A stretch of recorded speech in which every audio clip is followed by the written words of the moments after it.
that the ability to ask questions is the starting point, and the ability to ask better questions is the refinement of thinking, and that pervades all aspects of communication.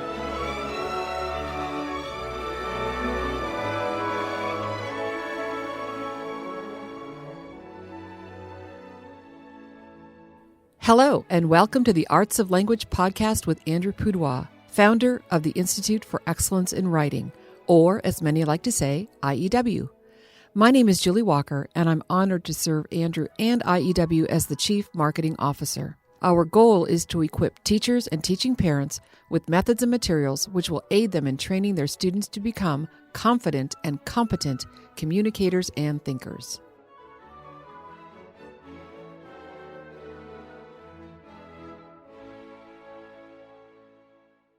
So it's time to flip the calendar again, which means it's a new unit. Yes, and if it's somewhere a little bit before or after Christmas, it might be Unit 5. That's exactly right.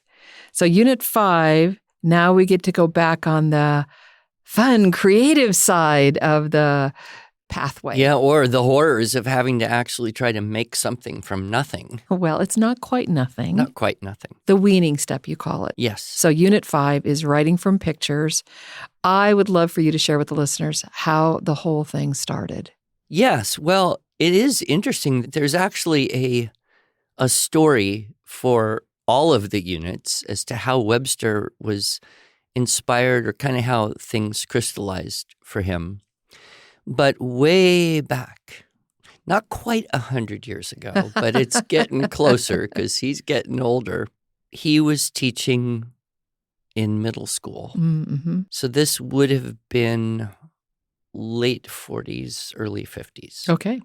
And the big discipline problems back in those days. Guns, knives? No, gum. Gum. Okay.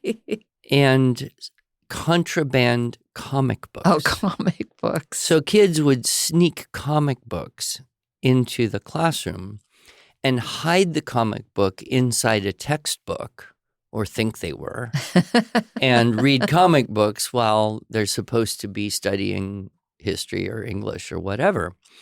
And part of the job of the teacher was to enforce the rules, and so he had to get them to spit out the gum, and he would confiscate the comic books. So he got this pile of comic books, and he thought, well, if the kids like this, why not have them write about it? Oh. So he got his little scissors and glue and started cutting pictures out of the comic books, gluing them onto pieces of paper. And usually, I think he started with 3 because he had pretty good success with 3 paragraphs in terms of length of things, science experiment report write-up or a story, right? Telling a story in 3 parts. Mm-hmm. And so he put 3 pictures and he made a pile of these things and gave it to the kids and started to help them figure out a way to write from pictures. Nice. And so that's where we got Unit 5. Yes. And over time, he then, I think, was able to incorporate some of the points of continuity between the units. Mm-hmm. So the first thing that he wanted to keep going with, because it had been so successful, was the idea of using keyword outlines. Yes. And so there are keyword outlines in every single one of the units. Everything that we ever do involves first the creation of an outline. Yep. What's different through the 9 units is the way you get those keywords. Mm-hmm. Where and how do you extract them from either the text or from your mind or your memory, etc. So we use the keyword outline, and that's consistent. Then the other thing is he incorporated the topic clincher rule from Unit 4. The topic sentence and clincher sentence must repeat or reflect 2 to 3 words into Unit 5. The problem, though, is that there's really no topics per se. Oh, okay. In the same sense of Unit 4, you have a a thing like dolphins, Mm-hmm. and then you have divisions of dolphins, and those are the topics. So the habitat of dolphins, the behavior of dolphins, the family groups of dolphins, dolphins interacting with human beings, species of dolphin, right? Mm-hmm. So those would be the divisions. With pictures, you don't really have that. So what he did was he came up with this idea that a good way to get started is just to say, what do you see in the picture, Mm-hmm. right? So your topic sentence or your first sentence in the paragraph could just be what he called the central fact of the picture, the thing that you see. And then, of course, you've got to write a whole paragraph about that thing. And that's where the challenge of the creative or inventive side of the unit comes in. And as we have mentioned in previous podcasts, some kids have a much more natural penchant for just making stuff up and spinning it. And those kids often are not bound by the rules of logic or reality. And so they can just go wild and crazy. I think, I don't know, my parents used to say, you're like a little old man in a child's body. I guess I've just always been more on the logical, practical side. Mm-hmm. So I, as a kid, did not really just like having the freedom to make stuff up and be wild and crazy and imaginative, because I thought, well, that doesn't even make sense. Mm-hmm. I'm one of these people who always wants it to make sense. Okay, but I know this about you, Andrew Pudewa. You say that about yourself, but I know that you very much enjoyed coming home from school and turning on the television and watching Star Trek reruns. Yes, but Star Trek makes sense.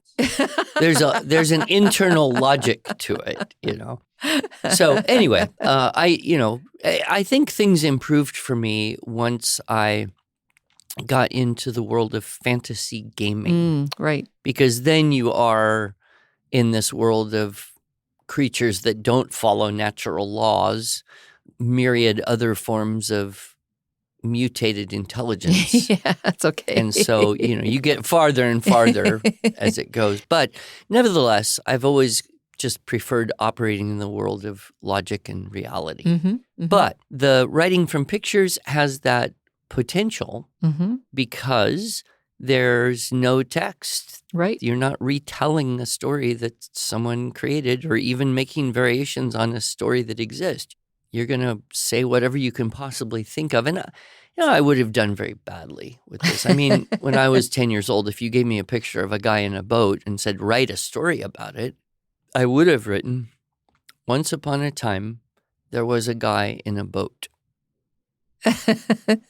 And I would have been stuck. Like, okay, what more possibly could you say? That's all there is. Right. And now, if you said, here's a picture of a guy in a boat, write about it, I could say, how long? I'll spin it out as long as you want. I can go hundreds of pages. Won't be any good, but I could do it. Yes. I could invent content because I have now discovered the trick of thinking of stuff. Yes. And that really is, I think, why Unit 5 is so valuable and so important, is because, especially for kids like me, it helps to promote this idea of, searching in your mind for something to say about something.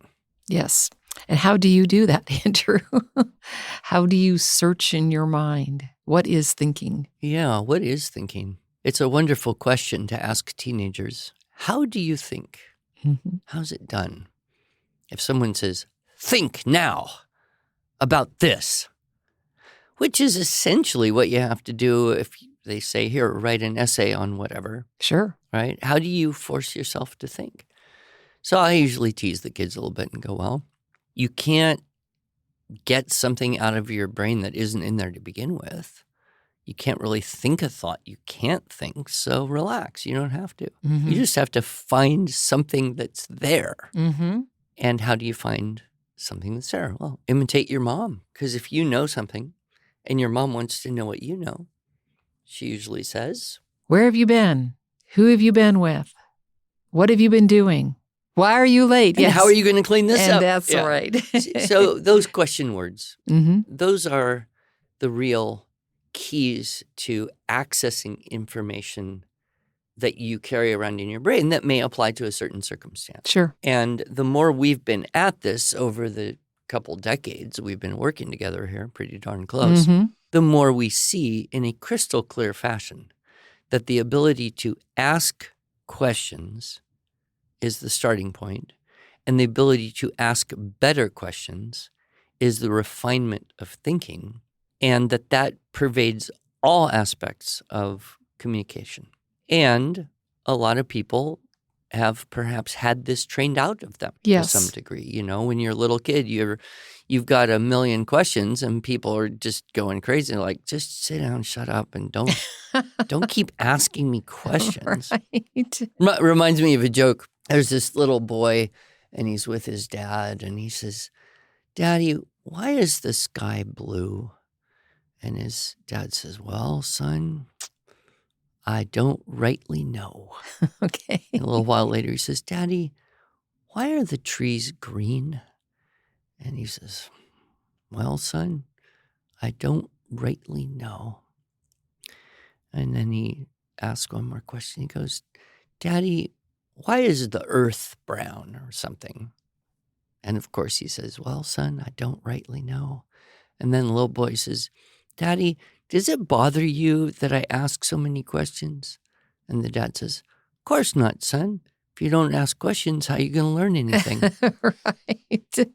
But, that is the point. And so we see, very successful public entrepreneurial types. If you had to identify the one skill they have that is perhaps much better than other people who are not as successful, is they have the better questions. I've even heard Elon Musk say this himself, that the quality of thinking is very dependent upon asking the right questions. So our Unit 5 is a starting point or a continuation in a beginning phase of helping kids learn to ask questions in order to extract information from their brain about a certain thing that they see. So our Unit 5 is really just a starting point or a step toward the beginning of the process of learning to ask questions so that you can find information, experience, imagination. You can find stuff in your mind about a particular thing you see. And as you know, I don't really like Unit 5 as much as I like some of the other units. And the first few times I taught Webster syllabus, before I'd started IEW, I was just teaching kids. I just kind of skipped Unit 5 because I thought it was dumb. Like writing about cartoons. I mean, let's do something serious. Let's do some research. Let's write some essays. That was my attitude. And yet I have since come to realize that, you could start with a comic. You could start with a picture. You could start with a drawing of stick people. You could start with a photograph. You could start with a Norman Rockwell painting. It doesn't matter. But the skill of being able to look at a picture and think about it is the same skill you need to be able to look at a situation in the world and think about it. And when the kids get this litany of questions, starting with the basic, who, what, where, why, when, how, and then you can expand your questioning powers from there, that's really the habit you want to have when you see a thing in the world. Rather than just reacting emotionally to it, stop. Before you react, ask some questions. There is a good life lesson right there, Andrew. Yeah, I mean, what is this thing? Why does it exist? What are some of the reasons as to how it came to being? What are some of the effects of this thing or consequences or implications? How can you affect this thing? And when is the best time to act on this thing? I mean, you could keep going on, but you could apply that to a perennial difficult situation in the world like homelessness or addiction. And you could also apply it to a Norman Rockwell painting, or you could apply it to a cartoon out of a comic book, as Webster discovered. Yes, exactly. So you told the story about skipping Unit 5, But you didn't tell the rest of the story of when you brought these essays to Dr. Yeah, Webster. so I had skipped Unit 5 a couple years, and I was going up to northern Alberta to help put on the Blended Soundsite Program of Learning course and to learn more, Mm-hmm. and I was kind of like Dr. Webster's assistant, but I was trying to be great. I was trying to be the best assistant he ever had. Sure. I was trying to be the best teacher of his system Yeah. and impress him a lot Yes. with my students' incredibly good writing. Well, and that is truly a way to demonstrate your teaching proficiency is looking at your students' work. I think so, yeah. And so anyway, I brought him some of the best end-of-the-year essays Mm-hmm. from my kids who were, I don't know, it was Genevieve and Heather, so they were 10, 11, 12, 11, 12, 13. Mm-hmm. So it was half a dozen girls in that age range. That was my main clientele at the time. And I was pretty proud of their writing. And so he looked at their essays and he noticed that, yeah, they did everything they were supposed to do. But the conclusion of the essay was very weak. That all they had really done was restate the topics, but they didn't add to it any kind of individual comment on the information. And when we get to Unit 8, we'll talk about what's the difference between a report and an essay. Right? So report, facts, essay, opinion, but opinion without facts, well, that's just obnoxious. So you have to combine the ability to collect up, organize, and present facts and involve somewhere the ideas, belief, or opinion of the writer. Well, I had got really good reports, but the conclusions failed to cross the line into an essay in his view. Mm-hmm. So he was critical of that point. Mm-hmm. And I didn't get it right away, but I did eventually realize that by giving short shrift to Unit 5, by minimizing that act of writing from pictures, by learning how to ask questions, was also minimizing their ability to comment, i.e. ask questions and think about the facts they collected up. Yep. So now, I think my teaching of Unit 8 has improved a lot because I have come to understand the integration of those activities. And while I still do not like teaching Unit 5, I try to do justice to it because I know the thinking skills that are associated with that activity have dividends elsewhere. Well, in our seminar workbook, we have the list of questions that you shared, the big 6, and then there's more questions, the what's outside the picture, what's invisible, what happened before, what's going to happen at. Some of these questions, and even if you yourself, I'm pointing to myself because this could be true for me. When I look at a picture, I don't know what the kids are thinking, but I can ask them the questions. And as we corporately create the keyword outline, it's going to be fantastic and fantastical. Right. One of the best answers that I ever got from a kid, he's probably, 13, 14 years old, to the question, how do you think? His response is, well, you sort of have a conversation with yourself. Love it. Which I've had adults answer the question, say, well, it's an internal dialogue. Yeah. And when you see people that are thinking well, they are usually doing this. They are finding a question. They are then seeking to answer the question. They're finding a question off that. They're seeking to answer. So they're having a conversation with themselves. But for many of us, particularly the young ones among us, it's easier to have a conversation with somebody than all alone. Yes. And which is why we, in most all businesses, operate in a very collaborative way. We don't say to anyone, here, go do this entire thing and solve this entire problem all on your own or you're fired. I mean, right? No business would ever operate that way. And yet schools will often do that to kids and say, here, you got to figure this all out. I can't help you. Oh, and by the way, there's a score or a test. And all of our futures depend on how well you do this thing all alone with no help. And then you try to teach to that end. And it's not reflective at all of how human beings really function. Right. So, and I'm not opposed to tests when the goal is essentially to have memorized stuff, because that is something you can do alone, right? You can memorize multiplication tables. You don't have to think about why 6 times 7 is 42. You just have to know it. Right. And it's actually easier to think about it after you know it. And so we're very backwards in the way we teach math in many ways. But if we're going to look at a picture and say, why is this guy in the boat? Well, it'd be a whole lot easier to come up with some ideas if we can talk together on that account. And you model that really well in the Structure and Style for Students video courses. And you have the students, on the video talk to their partners at their table. And then you have them relate back to those that are watching on the video. So what did you come up with? And it's just so funny sometimes. I mean, literally laughing. Yeah, it is. And it's also kind of the Robin Hood style, right? Where, and I've talked about that in the TWSS, you stir up a bunch of ideas and you let them settle where they may. Yep. And all the ideas are free for anyone to use. There's no, well, I thought of that and that's my idea and nobody else can use it. We don't operate like that.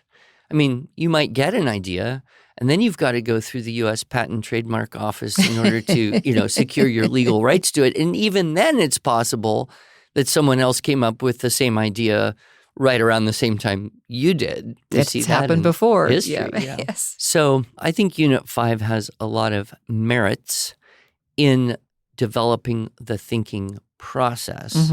And the good thing for, a teacher of a small or even a larger group of students is you don't have to know in advance how it's going to come out. Right. You don't have to have right answers. There are no right answers.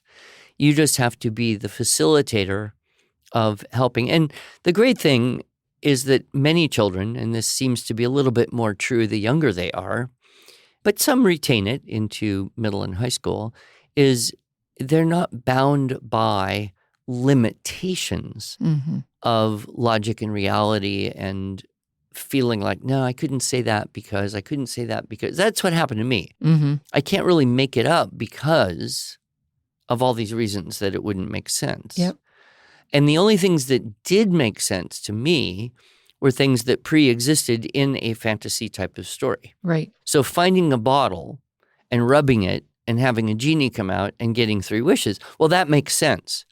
But you can't really tell that story because somebody else already did. So, But in my world, like finding a lighter and clicking it and having a genie come out and give you 3 wishes, I would never think of that because lighters don't do that. You know what I mean? Right. Yep. It's so similar.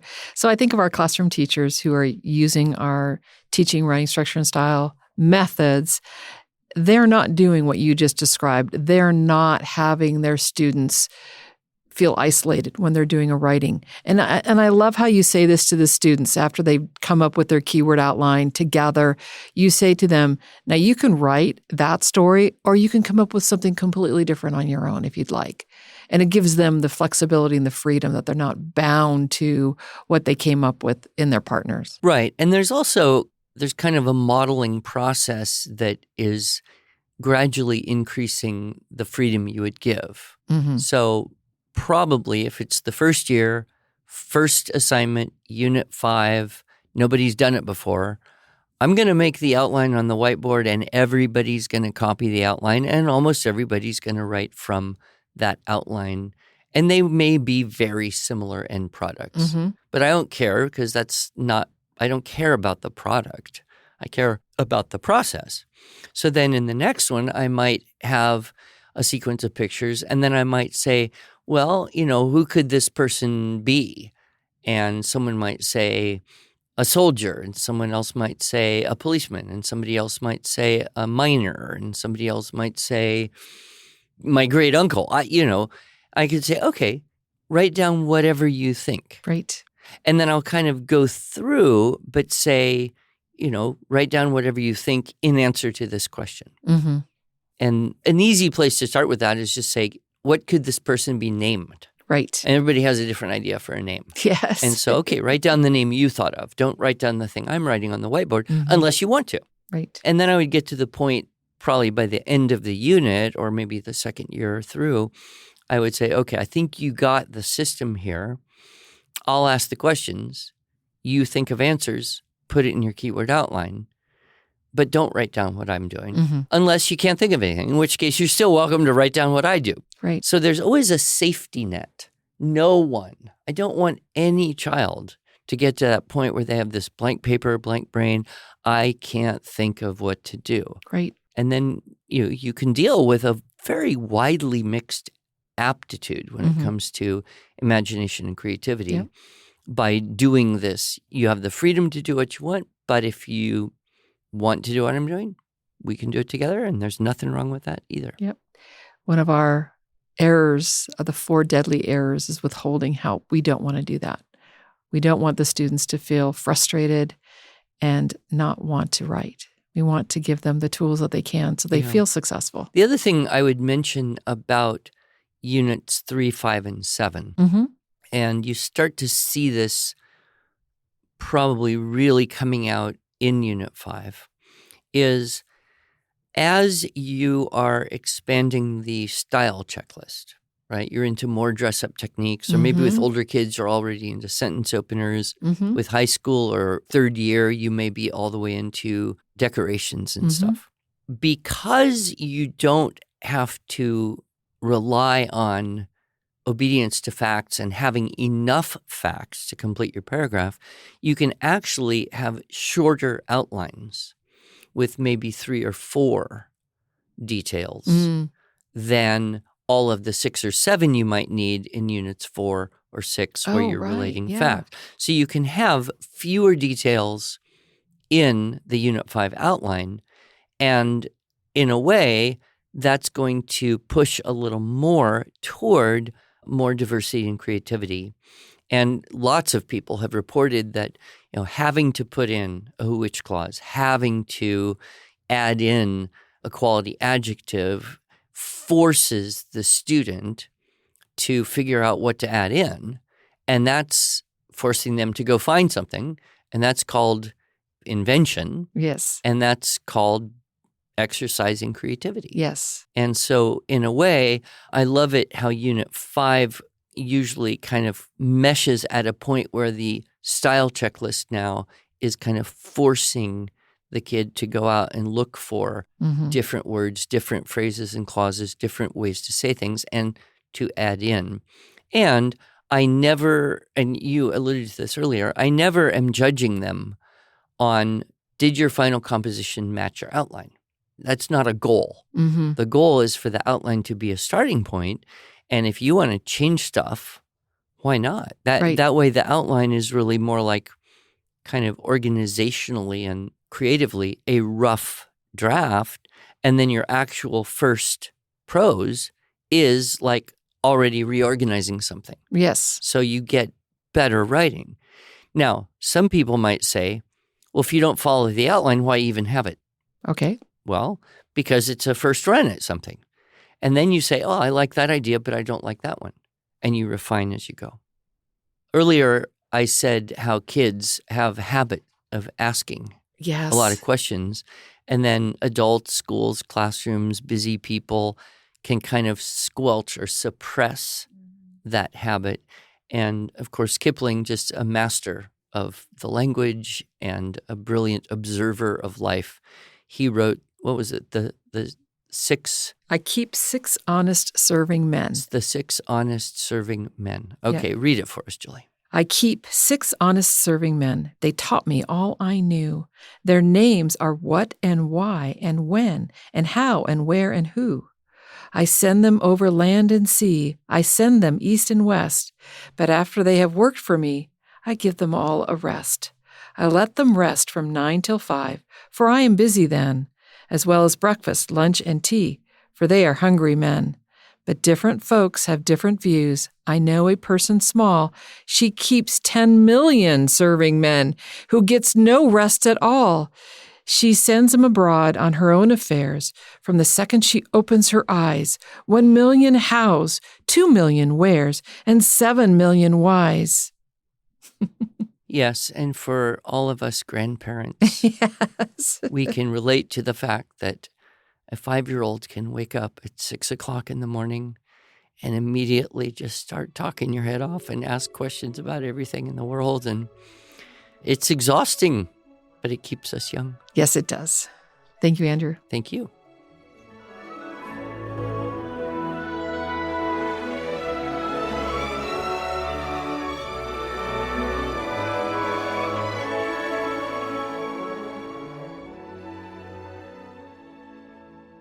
Thanks so much for joining us. If you enjoyed this episode and want to hear more, please subscribe to our podcast in iTunes, Google Podcasts, Stitcher, or Spotify, or just visit us each week at iew.com/podcasts. Here you can also find show notes and relevant links from today's broadcast. One last thing, would you mind going to iTunes to rate and review our podcast? This really helps other smart, caring listeners like you find us. Thanks so much.